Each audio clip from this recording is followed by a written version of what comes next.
Tumambad din ang lawak ng pinsalang idinulot ng bagyong Yolanda sa Ormoc City, Leyte. Maging ang ilang evacuation center hindi nakaligtas. May news to go si Bam Alegre.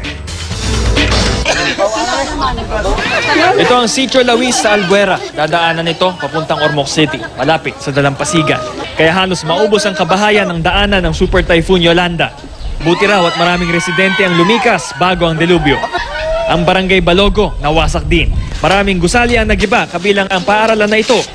Pero nagsisilbi pa rin itong evacuation center ng ilang nawalan ng bahay. Dito sa elementary school ng Barangay Balogo, sa sobrang lakas ng hangin, isang tipak ng konkreto ang bumigay. Ngayon, sir, paano po yung mga bata rito ngayong hindi na mapapakinabangan itong silid-aralan?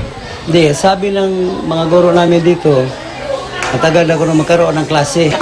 Si Aling Apolonia sinusubukan ng mamuhay ng normal tapos ang pagragasa ng bagyo. Naubos. Walang natira. Kundi yung ano lang, yung mga simento lang na pader.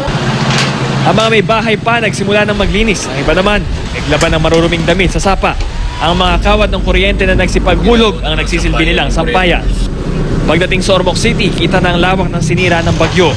Sa mga larawang ito nakuha noong kasagsagan ng bagyo, ang syudad iskulang tumigil ang buhay. Parang obstacle course ng mga kalsada.